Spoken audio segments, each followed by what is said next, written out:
Here's what I think happened to Kanye, okay? He's celebrating 4th of July. Someone's playing Lee Greenwood's song, God Bless the USA, or whatever the hell. And he's, he's had a little bit to drink. The fireworks are going off. And he's like, you know what? I'm running for president. I think that's what happened. I mean, it's 100% a publicity stunt. Like, there's no real path to victory for him. If you think about it, no. 150 delegates have already been accounted for, right? That's for the primary. 200. If you don't get the nomination, you can't run, babe. Going indie. He's going independent. Put him on the ballot. Kanye, 2020. 200 more delegates will be spoken for in the next month. So, I mean... Well, you got to wipe that aside. Wipe aside winning the DNC. That's not going to happen. You know what I mean? It's going to have to be an independent thing. Question is he and this is what people are wondering, is he working with Trump because he's going to take all of Biden's black voters? You know, Biden's got a lot of black voters. Maybe in theory that's a thing, but he's also very MAGA. He was. But then he said that he was on the inside working, one of the problems is that he has had mental health issues, and who wouldn't? We just watched Britney Spears on TikTok. She's losing her mind, right? Who wouldn't that's thrown in the spotlight have mental health issues? But he literally had there's a lot that could be used against him if he was actually a serious candidate. But I'll say this, and not to mention, now that he's got his clothing line over at Gap, you're going to have some good-looking chinos over there in the executive branch. They're all going to have stonewashed jeans and taper pants. His clothing line's at Gap? Yeah, they paid him big money. Gap was ready to go bankrupt. And then this week, his Yeezy line, I'm going to sound so white, his Yeezy line is now with the Gap. Yeah, big time. It's like a 10-year deal or something. He signed big money for that, which was interesting because his shoe line was with Adidas, but he never had, his clothing line wasn't with anybody. You should know this. You worked for the Gap, didn't you? I did. Yeah, so apparently they were going out of business, but now they're back. They're back, baby. So yeah, Kanye's going to have a nice presidential campaign with some nice acid-washed, low-cut boot jeans or whatever. I don't know. I don't know that it's a serious thing, but I think this sort of political discourse is very good for our nation to say, you know what, we don't love the other candidates. Until you step into that voting booth, everything's on the table. There's already people fighting going, well, if you really do choose Kanye, that's a vote away from Biden. So if you choose Kanye, that means you're a Trump fan. I hate people that do that. I hate people that say, well, if you're voting for Bernie, you're just going to give the vote away because, ugh. Yeah, I mean, you're right. It's super annoying, but we do need to be mindful of the fact that we are stuck in this horrible two-party system, this binary choice system. Yeah, it sucks, but it's also, I mean, we've never had a viable third-party candidate ever. Well, let me ask you this. Kanye versus Trump. Who does Taylor Swift vote for? That's the tough one. She's anti-Trump, but she's pretty anti-Kanye, too. Honestly, I'm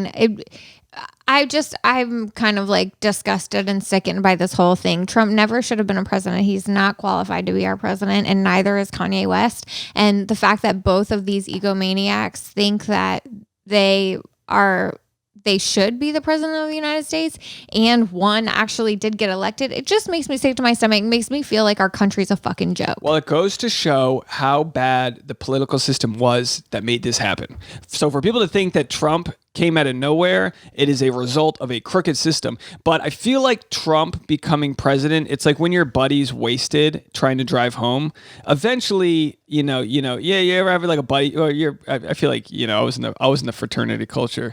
You were probably observant of all the rules, but you've always got that buddy who's wasted and you got to take his keys from him. He's like, come on, man, I'm fine. I'm good. Just let me drive. I'm just going home. And he's going to get drunk and go through the Taco Bell drive-thru. You don't give him his keys back. Eventually, Taco Bell drive-thru sounds good. I know. But are you saying eventually you just give him the keys and go, all right, Tony, go have a blast. And then he just sideswipes the neighborhood on the way out. And you go, that was a bad idea. The story you were going to tell is that, your buddy drives home drunk and does it and gets there and doesn't hurt anybody 99 times. But on the 100th time, eventually he gets a DUI. Well, that's or eventually gets in a terrible accident. And Trump is a combination where he has done a few things. He has recklessly done a few good things, and he's done a lot of harm. So I'm not here to decide which one's bigger. I think the harm is the bigger. But it's the Trump derangement syndrome is the people that are unwilling to say some of the good things. Like he's not the answer, but he was at least the start to say, you know what? Let's blow the lid off this thing. Well, and he some just people drained could the swamp argue and put his own cronies in. He did the first half of draining the swamp, and then he refilled it with his own cesspool. That's a good. I think there is some merit in the idea that you kind of just got to burn it all down and like rebuild from scratch, that sort of scorched earth, because trying to rework the system within this very corrupt framework, I mean, it's nearly impossible to make changes, to make significant changes to a system that already exists and runs and has moving parts. Like, you can't make significant change, which I think is what America needs.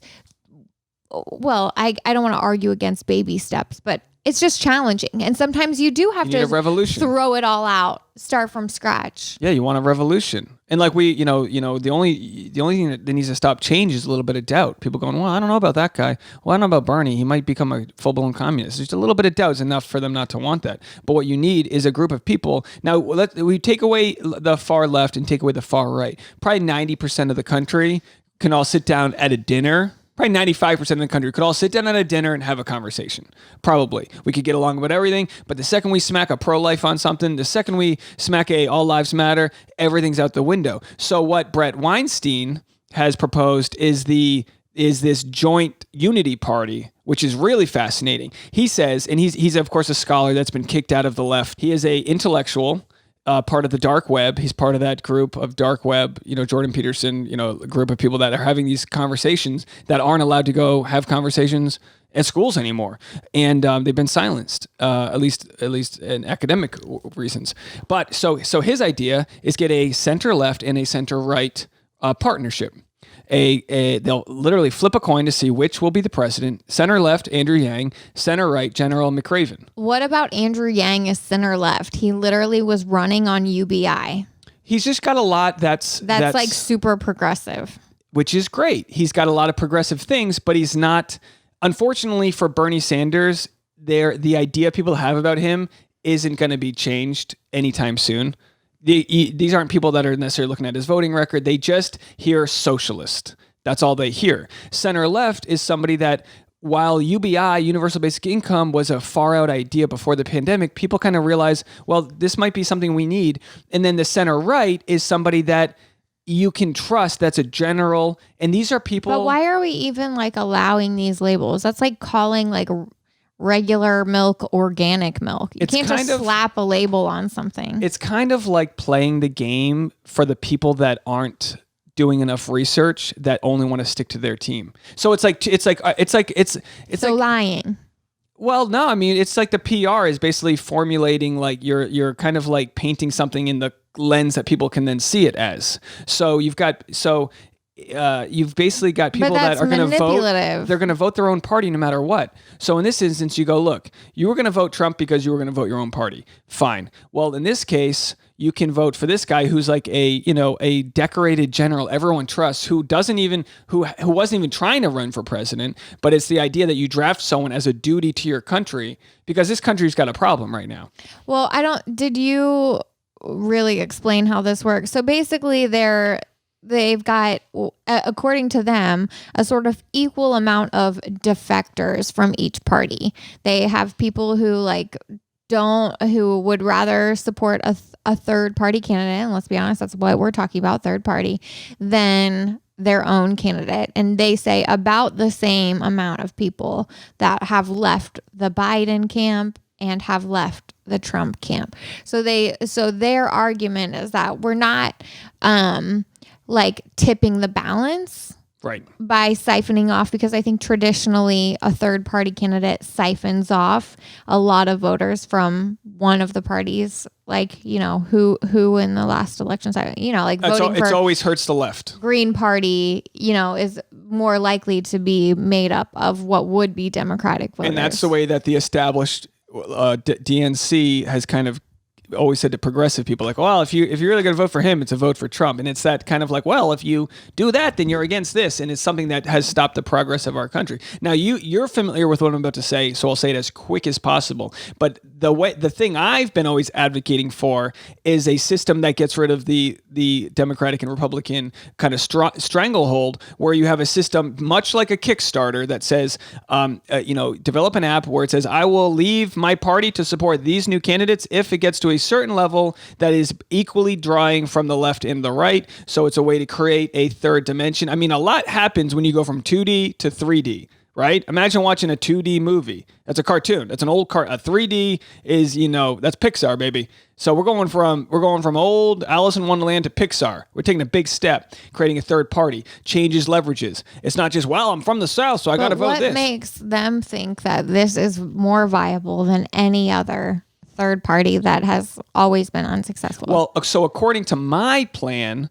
which I came up with several years ago, but I've never seen anyone use the technology for this, that it wouldn't go into action unless you hit the critical mass where it could actually change the election. And according to Bret Weinstein's plan, Weinstein, I always mess it up. According to his plan, if it comes close to the election and they don't have the votes, and they're not viable. Then they say, you know what? And then maybe next round it gets better. It's almost like the resistance we were talking about earlier. But I think what they're forgetting about, and like, okay, so you have talked about this idea that you had before. I love it. It's genius. No, you've talked about this, but your idea was kind of running on like the trust system, right? You had talked about like a vote trading kind of system. If you were from a blue state and you wanted to vote for your candidate in a state that was purple, then you could swap votes with a person there. But like, what my point is that the flaw in all of these ideas is that you're running on like human behavior, right? You're gambling on human behavior. In that case, you're gambling on people's honesty or dishonesty. In the case of this new Bret Weinstein thing. Someone's going to be very upset that we messed his name up, but we tried our best. It's all spelled the same. I don't know how he pronounces it. You're the one that's a fan. You need to look back to like their 23andMe to find out how they said it back in the... Everyone should have pronunciation. I think they're moving away from Harvey Weinstein. It was Harvey Weinstein. Oh, geez. I'm too far in. I can't remember. So sorry. Please he continue. probably pronounces it different than the sexual predator. No, it's Hitler. It's a silent G in Hitler. No, but my point is that the flaw in their plan, they don't account for people's stubbornness. If you give people the idea, the glimmer of hope that they might be able to break free of this super corrupt governmental system that we have in the United States, and then at the last second they realize it's not viable, so they drop out, how many people do you think are not going to vote for them anyway? Yeah. I mean, that happens with Bernie supporters. That happens where he said, I'm not on your DNC side. I'm on this guy's side. I'm not a football fan. I'm a Tom Brady fan.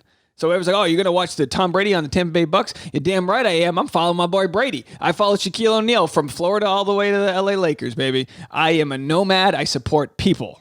And that's how it is. I would love for them to explore this, because I would love to see Andrew Yang in a debate and General McRaven in a debate with these fossils. Biden's a fossil. The fact that he even made it was just shocking. He won South Carolina and it changed his... I mean, shocking. Yeah. The poor guy's being locked in the basement because he's such a liability.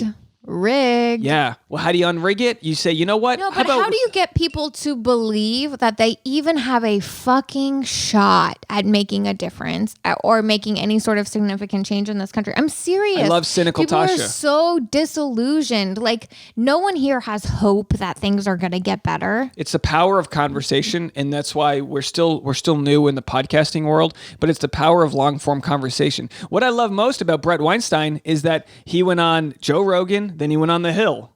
Then he went on Fox News with Tucker. This dude's willing to say, you know what? We'll take Andrew Yang and we'll take, how about this? A general. And you know what? We'll flip the coin for the first term. And guess what? After 4 years, we'll have him switch. Because according to the Constitution, you can do that. That's like, whoa, this is kind of fun. This is fun.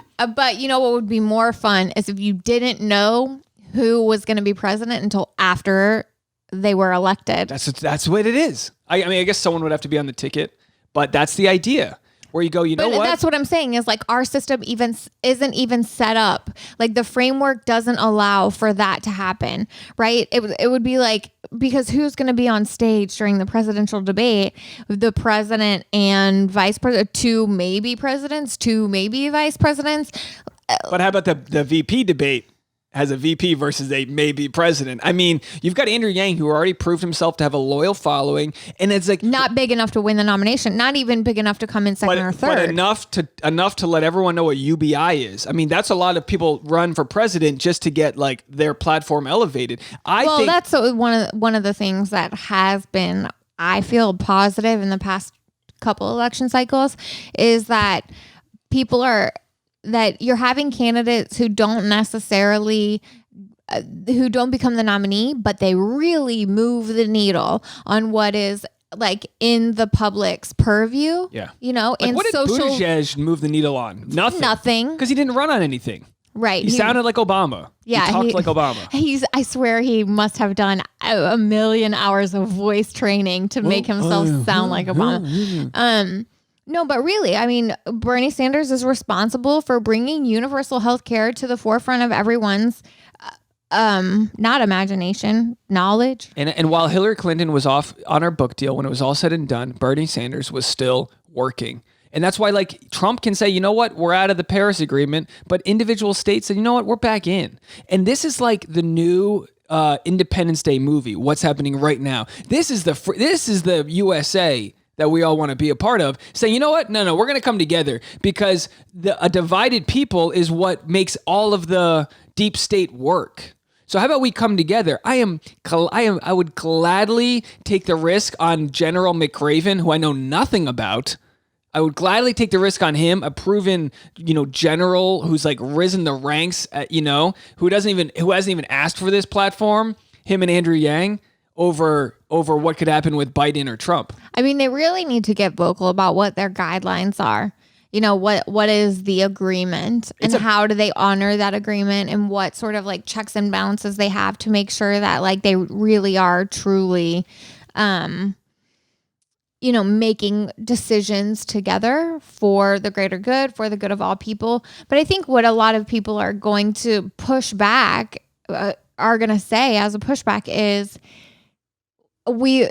that like things won't get done, right? That compromise, we're already so like separated our teams that there's really no way to agree.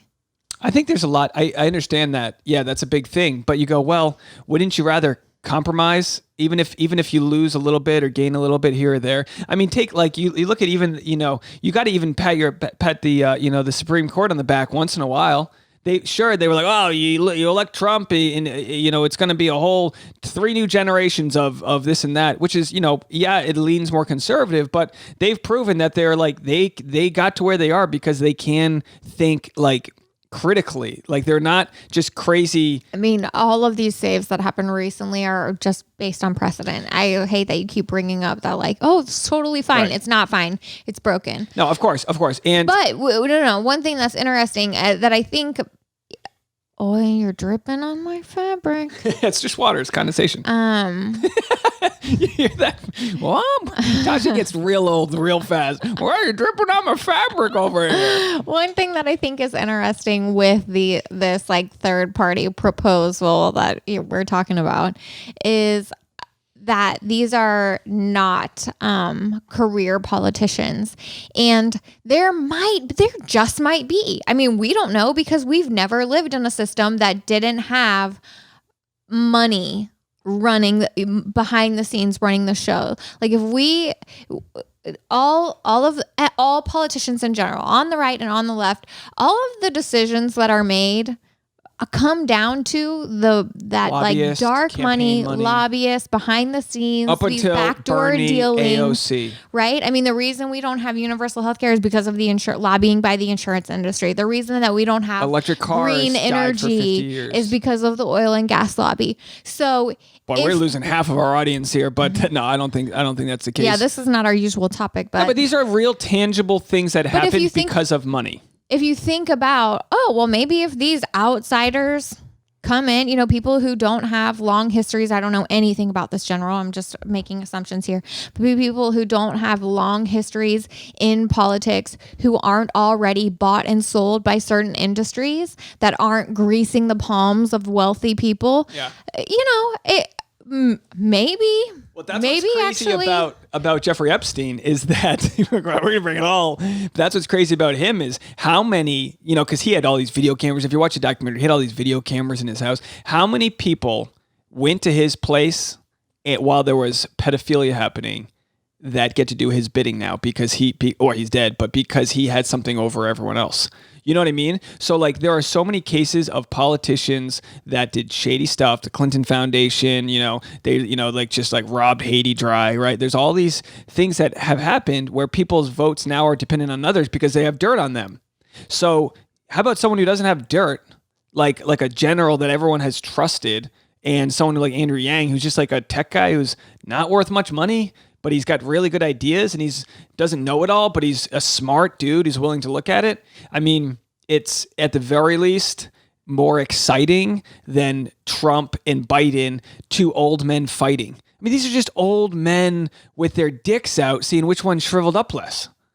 And that's what we got. 350 million people, and that's what we got. And finally, people are showing a little outrage. But yeah, I mean, I that is what we have because our system's so rigged. Yeah. I mean, we really don't have a choice here. Yeah. The primaries, it's really just a farce. But what we do know is that money aside, information is accessible now. And if one brilliant podcast or one brilliant interview amongst these potential new candidates goes viral, people can change their mind overnight. And that's what an epiphany is. That's what enlightenment is. It's going from, one thing to the other. Realize that like all of the moneyed interest will do anything and everything to bury their credibility. And just like you said yourself moments ago, all it takes is a shred of doubt. And there's already a massive cloud of doubt that we've been I'd rather take the risk and see what happens. Third party is not viable. I mean, our listeners probably have zero idea because we didn't do a good job explaining it. But they need to go look this up themselves. What's their website for that?